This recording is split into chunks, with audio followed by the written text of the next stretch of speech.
So in today's video, we're going to be looking at how to fix your D&D game. Stay tuned. Now, if you're a dungeon master, you'll probably find out about halfway through running your very first game that things aren't quite going as planned. I mean, especially if you've never run a game before and you're looking at all these really cool items and you're kind of maybe giving a little too much to your players, that it will reach a point where they are pretty much impossible to kill. Now, is that a bad thing? I mean, your players are your friends, probably, and you want to keep them alive. So having cool weapons and cool gear and all sorts of magical stuff can be a benefit, but if they are impossible to kill, it ends up throwing all of your encounters out of the window.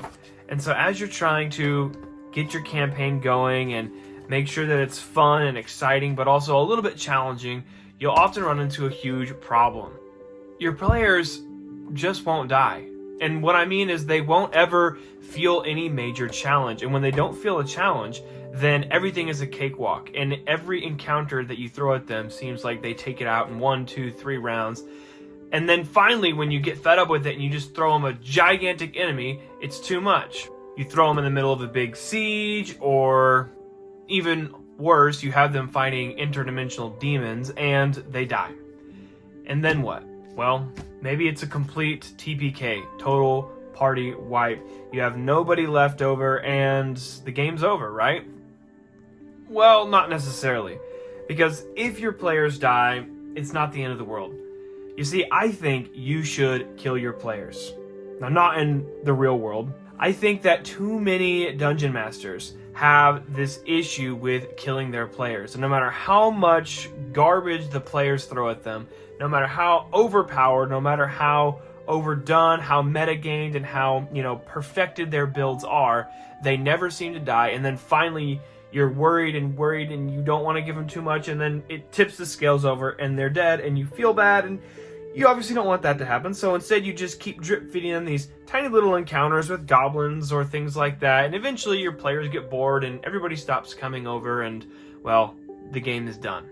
Or you might find that they keep making dumb decision after dumb decision and they feel like there's no consequences because they are so powerful, or they've never really had a character die. Nobody in the party's ever been close to dying, and when they reach 0 hit points, well, they've got some chances to stand back up again. And even if they actually die, it's not always the end, because you can take them to a cleric, you can hit them with a revivify real quick, and everything's back to normal. And so if you notice that your players are constantly running into imminent danger, even with their super OP loadouts, and not fearing death, maybe just get them down to where it's across the party a little bit sketchier. You see, most of the time, your players are going to run, in combat at least, with the tankier characters up front and the squishier ones in the back. And this is not necessarily me advocating for adversarial DMing, but what I am saying is maybe have some enemies come sneak up from behind and take out the guys at the back who are a little squishy, and then now the guys in the front are, with these people unconscious, now getting slowly squished. That puts a lot of pressure on them to figure out something fun and hopefully something exciting and different, and maybe puts them a little bit out of their comfort zone. This can create some really cool moments where players get to actually show what they can do with their brain as a player, rather than just relying on all the fancy stats on their character sheet.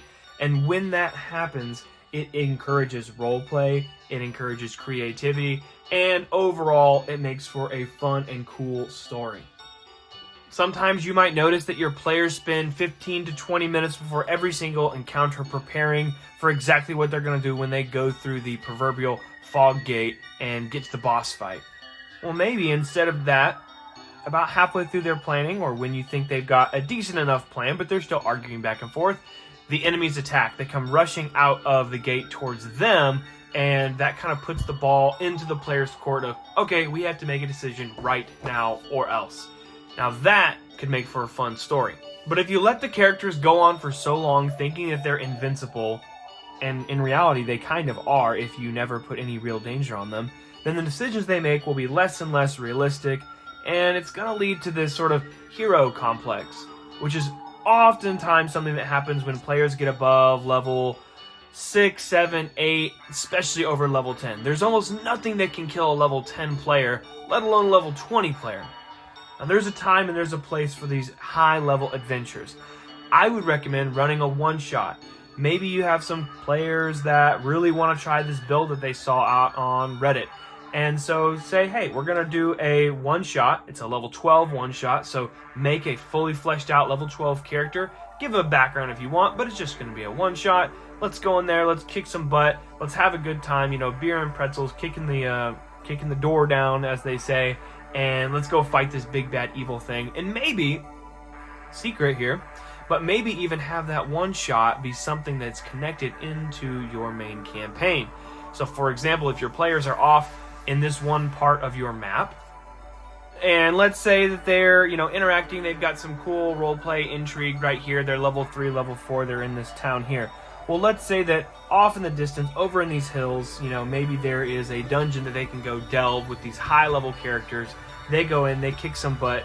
It's a good time. Everybody had a good one-shot. And then, in the next time you play your normal game, you come back in the town, and you hear word from somebody who rushes into the town saying, my lord, the evil spirits of Crypt so-and-so have been defeated.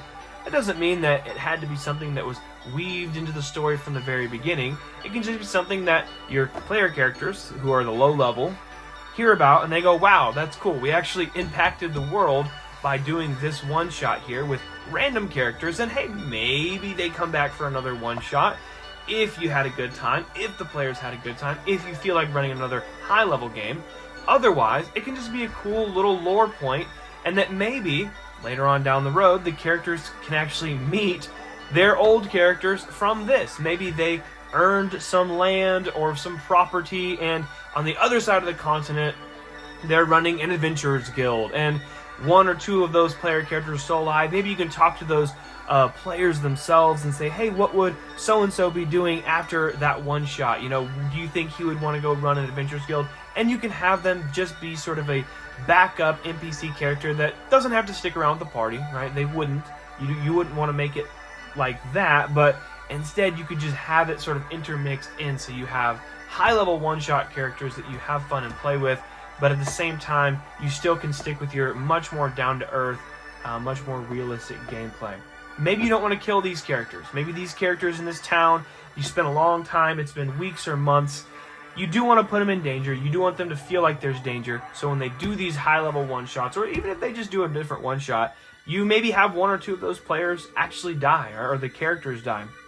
And so, in your party's mind, in your player's mind, they know that, hey, death is a real thing in this world, and this world is connected with this world, and that will sort of help bridge that gap. Of course, you can't go back in time to the very first session or session 0 and tell your players, hey, this is going to be a dangerous game. Be prepared for death because, the cat's out of the bag. The players know kind of what to expect by this point. So, this could be a fun and interesting solution for you to kind of introduce that idea.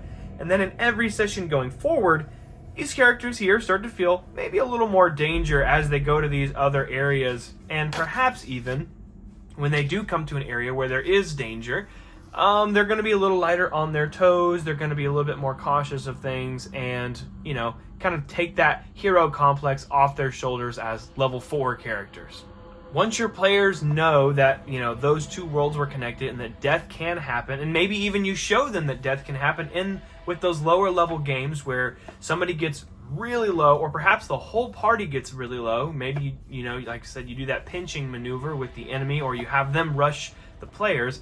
It creates that sense of, okay, we're not invincible, we're not gods, and we maybe need to be a little bit smarter with the decisions that we make. Now, unfortunately, when it comes to the magic items, if you've already given out magic items, you can't really take them back. What you can do is maybe have them break, or maybe have when they get knocked out, if they do get knocked out, if they're ganged up on and even that magic item isn't enough to stop the enemy, you can have a random orc or goblin pick up that magic item and run off, right? And so while the other party members are fighting, that one magic item they had disappears into the edges through a crag in the wall, and it's never seen again, right? And yeah, it's kind of a cheesy way to take things away from the players. You probably don't want to do that with more than one player, but if you see that there's one magic item in particular that's really causing you some problems, maybe you can have that be something that, happens to take it away, maybe just temporarily.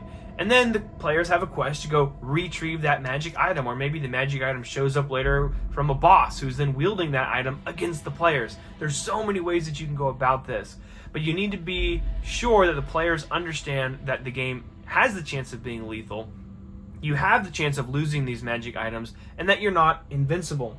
Right? When players know that there's death, when they know that there's permanent consequences, they have to play smarter. And when the players play smarter, they're going to probably lead to more roleplay, more exciting and interesting things where they can go capture these items once again. Or maybe they say, yep, hey, we lost it, we'll get another one later on down the road. Now, if you want to be open with your players after the session and say, hey guys, I was having an issue with this, I probably shouldn't have given it to you too early, there's always a chance that you can get it back. You totally can have that conversation. Or you can just say, hey, if you want to go set out on a quest to try to find this item, it's out there somewhere. Maybe you can ask around town, and in a couple sessions, maybe it comes back up. If somebody's really upset about it. And that's just one of the many ways that you can kind of get around that system. But regardless, when there is those permanent consequences, the players are aware of those permanent consequences. They play smarter, they have better role play, and hopefully it allows for more creativity to come out. And they're not going to just be running into any dangerous situation completely unchecked and without worry.